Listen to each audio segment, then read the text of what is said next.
This program is sponsored by Thrill City, Hyderabad.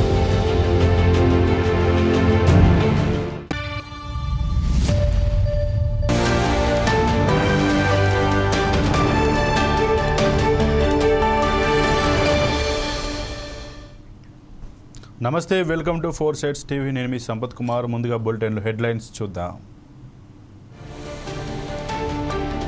నేడు పులివెందులకు జగన్ 3 రోజుల పాటు పర్యటన.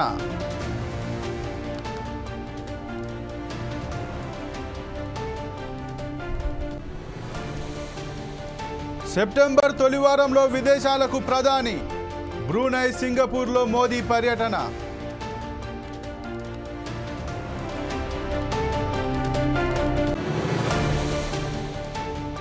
తెలంగాణలో రేపటి నుంచి పశుగణన. పశువుల వివరాలను ఆన్లైన్లో నమోదు.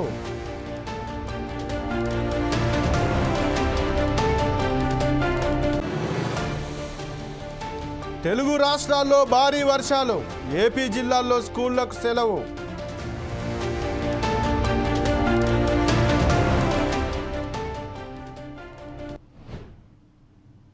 రాష్ట్రంలో 21వ జాతీయ పశుగణన రేపటి నుంచి ప్రారంభం కానుంది. ప్రతి 5 ఏళ్లకు ఒకసారి జరిగే ఈ ప్రక్రియకు ప్రభుత్వం ఏర్పాట్లు చేసింది. పశువులు, గొర్రెలు, మేకల వివరాలను ఆన్లైన్ చేయనున్నారు. చివరిసారిగా 2019లో జరిగిన లెక్కింపులో 3.26 కోట్ల జీవాలు నమోదయ్యాయి. వీటితో పాటు పౌల్ట్రీలో 7.99 కోట్లు ఉన్నట్లు తేలింది.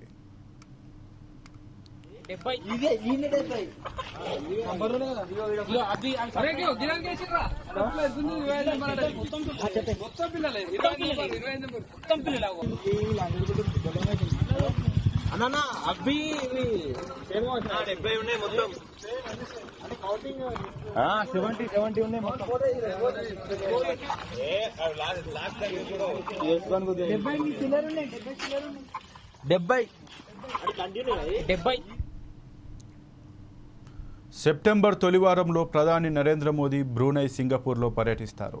3-4 తేదీల్లో బ్రూనైలో, 4-5 తేదీల్లో సింగపూర్లో పర్యటిస్తారని విదేశీ వ్యవహారాల శాఖ తెలిపింది.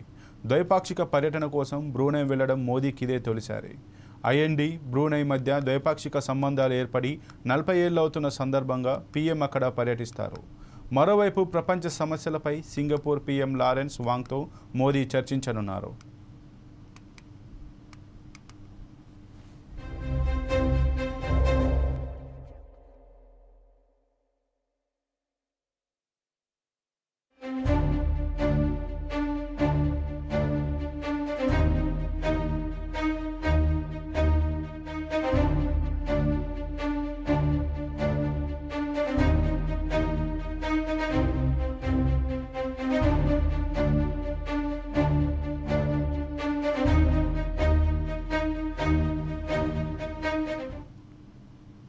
నేటి నుంచి 3 రోజుల పాటు తెలంగాణలోని ఉమ్మడి ఆదిలాబాద్, జగిత్యాల జిల్లాల్లో అతి భారీ వర్షాలు కురుస్తాయని వాతావరణ శాఖ పేర్కొంది. దీంతో పాటు ఉమ్మడి ఖమ్మం, కరీంనగర్, వరంగల్, రంగారెడ్డిలో భారీ వర్షాలు కురుస్తాయని అంచనా వేసింది. మరోవైపు ఏపీలో నేడు ఉత్తర కోస్తా జిల్లాల్లో అతి భారీ, దక్షిణ కోస్తా రాయలసీమలో మోస్తరు నుంచి భారీ వర్షాలు కురుస్తాయని అమరావతి వాతావరణ కేంద్రం తెలిపింది. గుంటూరు, కోనసీమ, ఎన్టీఆర్, కృష్ణా, కాకినాడ, అల్లూరి, పశ్చిమ గోదావరి జిల్లాలోని విద్యాసంస్థలకు సెలవు ఇచ్చారు. కాకినాడ జిల్లాలో విద్యార్థులకు నేడు నిర్వహించాల్సిన పరీక్షను సెలవు కారణంగా సెప్టెంబర్ 6న జరుపుతామని కలెక్టర్ తెలిపారు.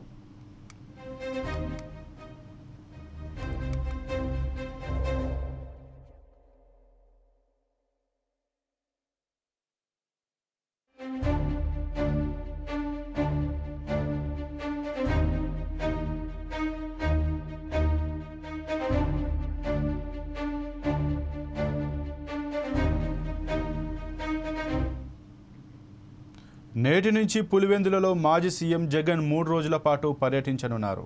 బెంగళూరు నుంచి ఉదయం 11 గంటలకు ఆయన కడప ఎయిర్పోర్ట్కు చేరుకుంటారు. ఇటీవల అనారోగ్యంతో మరణించిన పార్టీ నేత చంద్రారెడ్డి కుటుంబ సభ్యులను పరామర్శిస్తారు. అనంతరం ఇతర కార్యక్రమాల్లో పాల్గొంటారు. 3 రోజులు నియోజకవర్గ నేతలకు అందుబాటులో ఉండనున్నారు. వచ్చే నెల 4న విదేశాలకు వెళ్తారని తెలుస్తోంది.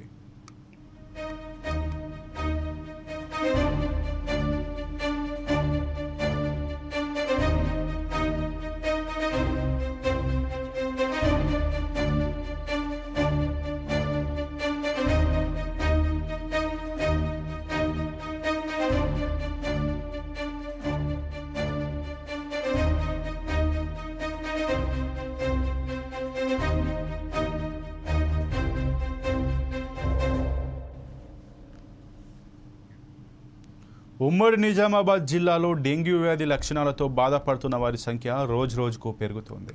కేవలం 28 రోజుల్లోనే జిల్లా వ్యాప్తంగా ప్రభుత్వ ఆసుపత్రుల్లో నమోదైన కేసులు చూస్తేనే భయాందోళన నెలకొంటున్నాయి.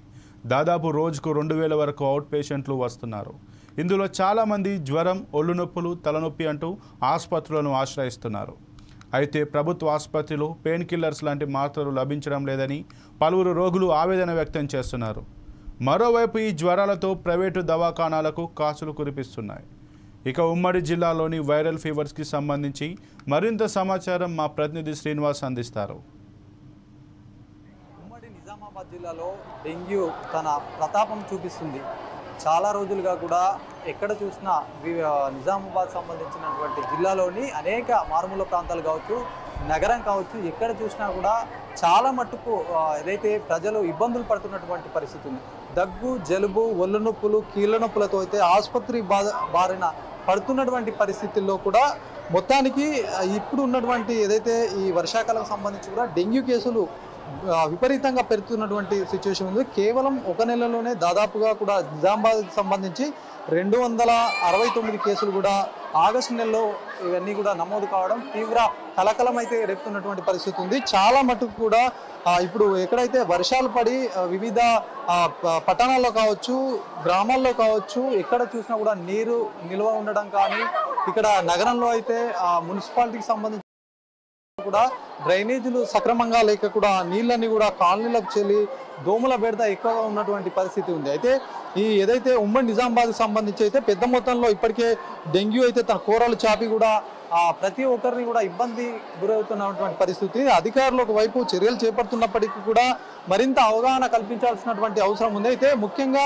ఉమ్మడి నిజామాబాద్లోని కామారెడ్డి జిల్లాకు సంబంధించి కూడా ఇప్పటికే అక్కడ డెంగ్యూ ప్రతాపం కూడా మరింత ఎక్కువైందని కూడా చెప్పచ్చు. డెంగ్యూ బారిన పడి కొంతమంది పిల్లలతో పాటు ఒక మహిళ సైతం కూడా మరణించినటువంటి పరిస్థితి ఉంది. అయితే డెంగ్యూ కేసులు ఎక్కువగా అవుతున్న నేపథ్యంలో కూడా ఇప్పటికే ఏదైతే కామారెడ్డికి సంబంధించి గాంధారి మండలంలో ఇప్పటికే పెద్ద మొత్తంలో కూడా ఈ వైరల్ ఫీవర్స్ కూడా ప్రబలినటువంటి పరిస్థితి ఉంది. ఒక గ్రామంలో దాదాపుగా 1000 మంది ఉంటే దాదాపు 600 మంది సైతం కూడా ఏదో నొప్పులతో, రోగాలతో అయితే అక్కడ ఇబ్బందులు పడుతున్నటువంటి పరిస్థితుల్లో కూడా అధికారులు అయితే చర్యలు చేపట్టారు. సంబంధించినటువంటి కొంతమంది ఆసుపత్రి నిజామాబాద్ ప్రభుత్వ ఆసుపత్రిలో అయితే మనం ఉన్నాము. ఇక్కడ చాలా వివిధ రోగాలతో అయితే ఆసుపత్రికి వస్తున్నటువంటి పరిస్థితి ఉంటుంది. అయితే కొంతమంది పేషెంట్ సంబంధించి తాలూకా ఉన్నారు, మాట్లాడడం. ఎక్కడి నుంచి వచ్చారు, ఏం ప్రాబ్లం ఉంది మీకు? గాంధారి మండలం నుంచి వచ్చానండి. గాంధారి మండలం అయితే ఇక్కడ డెంగ్యూ చాలా ప్రాబ్లం వస్తుంది. మా చాలా తండాలు కూడా డెంగ్యూతో బాధపడుతున్నారు. మరియు పై అధికారి వాళ్ళు వచ్చారు, అన్నీ మనకు క్లీన్ చేసిన తర్వాత అన్ని వాటర్ అనేది క్లీన్ చేయించారు. మొత్తం నీట్నెస్ ఉండాలా, దోమలు కట్టేయకుండా దోమలతో నివారణ ఉండాలని చెప్పిపోయారు. అయినా మా అయోమయమైన జనాలంతా ప్రాబ్లంలో ఉన్నారు. మన డాక్టర్ కూడా బాగానే చూస్తున్నారు అనుకో, కానీ చాలా మందికి చాలా ఎఫెక్ట్ అవుతుంది దాని డెంగ్యూ వల్ల మనుషులకు. అంతే సార్. పాపకి తీసుకొచ్చామండి, బాబు కూడా తీసుకొచ్చిన, పైన ఉన్నాడు, ఆల్రెడీ అడ్మిట్లో ఉన్నాడు. ఏమని చెప్పారు మళ్ళీ? ఏం లేదు బాబు, ఒక వారం రోజులు ఉండాలా, ఇప్పుడు తగ్గుతుంది, డెంగ్యూ ఉంది, జాగ్రత్త ఉండాలా అని అన్నారు డాక్టర్స్. మీకు మొత్తం కూడా గాంధారికి సంబంధించిన కూడా పెద్ద మొత్తంలో అక్కడ ఒక తాండా ఉంటే తాండాలో దాదాపు సగం మంది కూడా ఏదో నొప్పులతోటి, వ్యాధులతోటి, జ్వరాలతోటి కూడా ఉన్నట్టు పెద్ద మొత్తంలో చెప్తున్నారు. మరి మీ గ్రామంలో ఎట్లా ఉంది పరిస్థితి? గ్రామం ప్రతి తాండాలో కూడా అట్లనే ఉంది సార్. ప్రతి తాండాలో ఒక 10-20 మంది అన్న ఖచ్చితంగా ఈ జ్వరాలతో పడుతున్నారు సార్. ఇక మామూలుగా అందరికీ తీసుకురావడం హాస్పిటల్లో ఫుల్ అయిపోయినాయి సార్. ఇప్పుడు స్కూల్ కూడా సరిపోతలేవు, చాలా ఇబ్బందిగా ఉంది సార్ మాకైతే. మొత్తానికి ఉమ్మడి నిజామాబాద్ జిల్లాకు సంబంధించి కూడా ఇప్పటికే ఏమైందమ్మా, ఏమి ఇబ్బంది ఉంది? ఏమి ఇబ్బంది ఉందా? అయ్యో, పిల్లకు న్యూమోనియా జ్వరం వచ్చింది. పట్టించుకుంటారు, మంచిగా సూదులు ఇస్తారు, కానీ పట్టించుకుంటారు, కానీ బాగా ఈ కనోర సూదులు ఇచ్చి కాళ్ళు మొత్తం పడిపోతున్నాయి. ఎన్ని రోజులు అయింది హాస్పిటల్ తీసుకొచ్చి? ఎట్లా ఉంది ఇప్పుడు? 5 రోజులు అయింది ఇయ్యాలటికి, మంచిగా అయింది. ఇంకా మీదికి పంపించారు. ఇది చూడొచ్చు కూడా చిన్నపిల్లలకు సైతం కూడా వేధిస్తున్నటువంటి పరిస్థితి. ఏదైతే వాతావరణ సమస్యలతో పాటు ఏదైతే మొత్తానికి కూడా మురుగునీరు ఎక్కడికెక్కడ నిలిచి ఉంటాయో అక్కడ దోమలు కూడా వృద్ధి చెందుతూ కూడా దోమల నుంచి కూడా ఈ డెంగ్యూ అయితే సంక్రమిస్తున్నటువంటి పరిస్థితిలో కూడా అధికార యంత్రాంగం ఇప్పటికే చర్యలు చేపట్టింది. కొన్ని ఏరియాల్లో ప్రత్యేకంగా కూడా వైద్యుల బృందం సైతం కూడా వెళ్తున్నటువంటి పరిస్థితి, అవగాహన సైతం కల్పిస్తున్నప్పటికీ కూడా నిజామాబాద్ ప్రభుత్వ ఆసుపత్రిలో దాదాపు 2000 ఓపీ అయితే వస్తుంది. ఈ ఓపీకి సంబంధించి ఎక్కువ మట్టుకు కూడా ఈ వివిధ రోగాలతో ఏదైతే వైరల్ ఫీవర్స్ కావచ్చు, జలుబు దగ్గులతో అయితే అడ్మిట్ అవుతున్నటువంటి పరిస్థితి ఉంది. మొత్తానికి కూడా ఒకవైపు అధికార యంత్రాంగం కూడా చర్యలు చేపట్టింది. జిల్లా కలెక్టర్ రాజీవ్ గాంధీ హనుమంతుతో పాటు ఇక్కడ హాస్పిటల్ సందర్శించినటువంటి పరిస్థితి ఎలా ఉన్నాయి, కేసుల వివరాలు కూడా సూపరింటెండెంట్ ప్రతిమరాజు సైతం అడిగి తెలుసుకున్నటువంటి పరిస్థితిలో కూడా ఇంకా మరింత అవగాహన కల్పించాల్సినటువంటి అవసరం ఉంది. ఆ ప్రజలకు కావచ్చు, ఇక్కడ ఏదైతే రోగాల బారిన అయితే ప్రభుత్వ ఆసుపత్రులకు ఎంతమంది వస్తున్నారో దానికి రెట్టింపు కూడా ప్రైవేట్ ఆసుపత్రులకు వెళ్తున్నటువంటి సిచ్యువేషన్ అయితే ఉంటుంది. అక్కడ మొత్తం వివిధ చిన్న ఏదైతే రోగంతో కానీ నొప్పితో కానీ వెళ్తే ప్రైవేట్ ఆసుపత్రులు సైతం కూడా విచ్చలవిడిగా టెస్టులు రాస్తూ కూడా ఆ జేబులకు గుల్ల వేసే పరిస్థితి అయితే నెలకొన్నటువంటి సిచ్యువేషన్ అయితే ఉంటుంది. ఏదేమైనప్పటికీ కూడా అధికార యంత్రాంగం మరింత దృష్టి పెట్టాలి. డెంగ్యూ బారిన పడి కూడా చాలా రోజుల్లో వాటికి కూడా మంచం మీద నుంచి లేవలేని పరిస్థితి కూడా చాలా ఏరియాలలో కనిపిస్తున్నటువంటి పరిస్థితుల్లో కూడా అవగాహన కల్పించడం ఒక ఎత్తు అయితే, మరొక వైపు దీనికి సంబంధించినటువంటి ఏదైతే ఎక్విప్మెంట్స్ కావచ్చు, దానికి సంబంధించినటువంటి పరీక్షలు నిర్ధారించి కూడా మందులు కూడా కొరత కూడా కనిపిస్తూ ఉంది నిజామాబాద్ ప్రభుత్వ ఆసుపత్రిలో. దీనికి సంబంధించినటువంటి ఏదైతే పెయిన్ కిల్లర్ కూడా అందుబాటులో లేవని ఒకవైపు కూడా ఆవేదన వ్యక్తం చేస్తున్నారు రోగి బంధువులు. మరి దీనిపైన కూడా మరింత ముందుకు వెళ్లే విధంగా కూడా అంటే చర్యలు చేపడుతూ కూడా అవగాహన కల్పిస్తూ డెంగ్యూ బారిన పడకుండా చూడాల్సిన అవసరం మరింత ఉందని కూడా తెలుస్తున్నటువంటి పరిస్థితి ఉంది. కెమెరామెన్ సందీప్తో శ్రీనివాస్, 4 టీవీ. ఏలూరు జిల్లా నూజివీడులో వనం మనం కార్యక్రమం నిర్వహించారు. నూజివీడులోని నగరవనంలో జిల్లా collector K Vetriselvi, MLA Pachamatla ధర్మరాజుతో కలిసి మంత్రి కొలుసు పార్థసారథి మొక్కలు నాటారు. ప్రతి ఒక్కరూ తమ తల్లిదండ్రుల పేరు మీద మొక్కలు నాటాలని మంత్రి పిలుపునిచ్చారు. నాటిన మొక్కలు వృక్షాలు అయ్యే వరకు సంరక్షించాలని మంత్రి కొలుసు పార్థసారథి సూచించారు.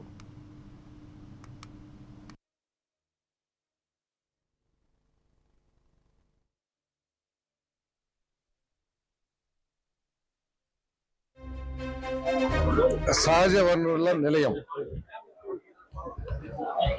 ఈ జిల్లాలో ప్రపంచ ప్రఖ్యాతిగాంచిన కొల్లేరు సరస్సు, ఏ జిల్లాలో లేనట్లు ఫారెస్ట్ ఏరియా అంతా కూడా ఉన్న జిల్లా. ఈ ఫారెస్ట్ని మనం డెవలప్ చేసినట్లయితే దీని ద్వారా ప్రజలకు వచ్చే లాభాన్ని మనం లెక్క కట్టలేం. కాబట్టి ఈ మన ప్రభుత్వం చంద్రబాబు నాయుడు గారి నాయకత్వంలో పవన్ కళ్యాణ్ గారు మొత్తం ప్రభుత్వం అంతా కూడా ఈ ఫారెస్ట్ ఏరియా కవరేజ్ ఏదైతే ఉందో ఇప్పుడు 22% ఏదో ఉంది మన రాష్ట్రంలో, దీన్ని ఇంకా పెంచాల్సిన అవసరం ఉంది. పెంచడం ద్వారానే ఈ ఎకో బ్యాలెన్స్ వచ్చి ఈ పొల్యూషన్ ఇవన్నీ కూడా తగ్గే అవకాశాలు ఉంటాయి. ఈరోజు మానవాళి ఎదుర్కొంటున్న పెద్ద సమస్య ఏమిటంటే పొల్యూషన్. అన్ని రంగాల్లో కూడా ఆఖరికి ఆకాశంలో కూడా పొల్యూషన్ వచ్చేసిన రోజులు వచ్చినాయి. తర్వాత మన అలవాట్లు కూడా పెద్ద పొల్యూషన్ క్రియేట్ చేస్తా ఉన్నాయి. వీటన్నిటిని సమర్థవంతంగా ఎదుర్కోవాలంటే చెట్లు పెంచటం, వాటర్ బాడీస్ ని రక్షించుకోవటం. ఈరోజు హైదరాబాద్ లో హైడ్రా అని చెప్పేసి పెద్ద వాళ్ళ బిల్డింగ్లు కూడా పాల్గొడుతున్నారు. దేనికి? వాళ్ళు వర్ష విలయతాండవాన్ని వాళ్ళు చూశారు. వాళ్ళు నాలాలు, చెరువులు అన్ని కబ్జా చేయటం మూలంగా ఎటువంటి నష్టాన్ని హైదరాబాద్ ఎదుర్కొందో చూశారు. సో వాటన్నిటి భవిష్యత్తుని మనం కాపాడుకోవాలంటే మనం వీటన్నిటిని కూడా నదుల్ని, అదేవిధంగా ఫారెస్ట్లని, సరస్సుల్ని, ఇప్పుడు కొల్లేరు ఉంది. కొల్లేరు దాన్ని ఆక్రమించడం మూలంగా కృష్ణా జిల్లా ఎంత నష్టపోయిందంటే ఈ వరదలు వచ్చినప్పుడు ఆ నీటిని తీసుకోపోవటం మూలంగా అంటే కొల్లేరులోకి వెళ్ళి ఆ ఏరియా సర్ఫేస్ ఏరియా ఏదైతే ఉందో అది తగ్గిపోవడం మూలంగా కృష్ణా జిల్లాలో పొలాలన్నీ కూడా ప్రత్యేకంగా గుడివాడ, కైకలూరు, ఇంకా ఏలూరు ప్రాంతాలు పంట పొలాలన్నీ కూడా మునిగిపోతా ఉన్నాయి. సో కాబట్టి మనందరం కూడా సహజ వనరుల్ని కాపాడుతామని చెప్పేసి ప్రతిజ్ఞ చేయాలి. అదేవిధంగా ఏదైతే ప్రభుత్వం అమ్మ పేరు మీద ఒక చెట్టుని ఏదైతే పెట్టిందో ప్రతి ఒక్కళ్ళం చెట్టు నాటి ఆ చెట్టుని సంరక్షించి ఏ విధంగా అయితే మన పిల్లలు పెద్ద అయ్యే వరకు కాపాడుతామో ఆ చెట్లను కూడా కాపాడాలని చెప్పేసి మనం చేస్తాను. మరి మా డిఎఫ్ఓ గారు కానీ, మా కలెక్టర్ గారు కానీ, వారి సిబ్బంది అంతా కూడా దీనికోసం చాలా కృషి చేస్తా ఉన్నారు. వారి కృషికి మా వంతు కూడా మేము సహకారం అందిస్తాం. మా ప్రజల తరపు నుంచి కూడా మేము మాటిస్తా ఉన్నాం.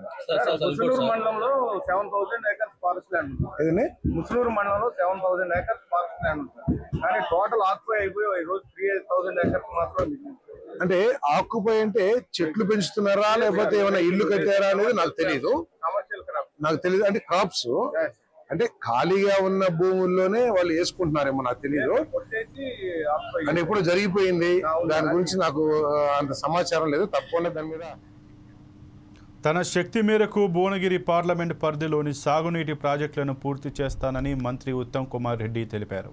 గంధమల ప్రాజెక్టును మంజూరు చేసి పూర్తి చేయిస్తానని మంత్రి హామీ ఇచ్చారు. యాదాద్రి భువనగిరిలో భువనగిరి పార్లమెంట్ స్థాయి నీటి పారుదల పనులపై సమీక్షా సమావేశం నిర్వహించారు. ఈ సమీక్షలో మంత్రి పొంగులేటి పాల్గొన్నారు.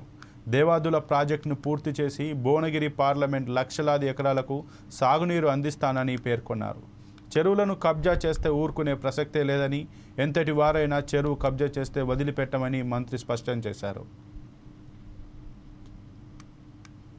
విధానంతో కొన్ని లక్షల కోట్లు ఖర్చు పెట్టి వాస్తవంగా ఆయకట్టుకి కొత్త ఆయకట్టుకి నీళ్లు రీచ్ కాలే. మేము అధికారంలోకి రాకముందు గత ప్రభుత్వం ఖర్చు పెట్టింది 1,81,000 కోట్లు. ఒక నామమాత్రం ఆయకట్టే వచ్చింది. కాళేశ్వరం కింద 1,00,000 కోట్లు ఖర్చు పెట్టిండ్రు, 1,00,000 ఎకరాల్లో కొత్త ఆయకట్టు రాలే. 81,000 కోట్లు ఖర్చు పెట్టిన పెద్ద మనుషులు పెద్ద పెద్ద మాటలు మాట్లాడే కానీ తెలంగాణ రాష్ట్రంలో కొత్త ఆయకట్టు పెద్దగా నీళ్లు చేరలేదు. వాళ్ళ హయాంలో మనం చేస్తున్నాం. మేము అధికారంలో వచ్చిన తర్వాత ఒక నిర్ణయం తీసుకున్నాం. పాత ప్రాజెక్టులా కొత్త ప్రాజెక్టులా అని విభేదాలు లేకుండా తక్కువ ఖర్చుతో ఎక్కువ ఆయకట్టు తీసుకురావాలి. సోనియా గాంధీ గారు ఏదైతే ఫౌండేషన్ స్టోన్ వేశారో దేవాదుల ప్రాజెక్టు దగ్గరికి వెళ్లి, ఈ దేవాదుల ప్రాజెక్టు సుమారు 16 సంవత్సరాల క్రితం శంకుస్థాపన చేయబడ్డ ప్రాజెక్టు. ఈ ప్రాజెక్టుని ఈ ప్రభుత్వం ఇందిరమ్మ రాజ్యం వచ్చిన తర్వాత ఎట్టి పరిస్థితుల్లో మార్చి 2026 నాటికి సుమారు 6 లక్షల ఎకరాలకు నీళ్ళిచ్చే చిత్తశుద్ధితో గౌరవ ముఖ్యమంత్రి రేవంత్ రెడ్డి గారి నాయకత్వంలో ఈ ప్రభుత్వం ఇరిగేషన్ శాఖ మంత్రివర్యులుగా ఉత్తమ్ కుమార్ రెడ్డి గారి సారథ్యంలో వడిగా నడుస్తూ ఇచ్చిన మాట ప్రకారం దేవాదుల ప్రాజెక్టుని 2026 మార్చి నాటికి పూర్తి చేసి ఎవరైతే శంకుస్థాపన చేసిన వారు శ్రీమతి సోనియా గాంధీ గారు ఉన్నారో వారిని తీసుకొచ్చి ఆ ప్రాజెక్టుని జాతికి కాంగ్రెస్. తూర్పుగోదావరి జిల్లా రాజమండ్రిలో నిర్వహించిన వన మహోత్సవ కార్యక్రమంలో మంత్రి కందుల దుర్గేష్ పాల్గొన్నారు. చెట్లను కాపాడుకోవడం ప్రతి ఒక్కరి బాధ్యతని, వృక్షో రక్షతి రక్షితః అనే సంకల్ప దీక్షతో చెట్లను సంరక్షించడం వలన అవి మానవ మనుగడకు ప్రధానమైన ఆక్సిజన్ అందిస్తాయని మంత్రి పేర్కొన్నారు.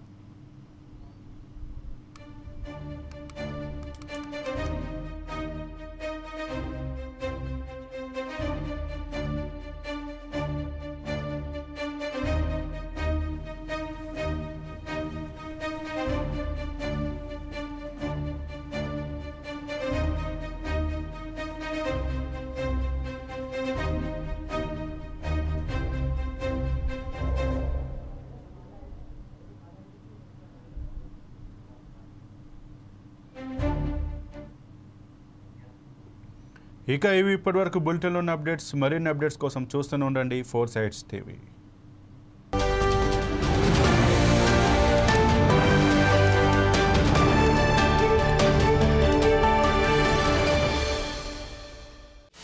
This program is sponsored by Thrill City, Hyderabad.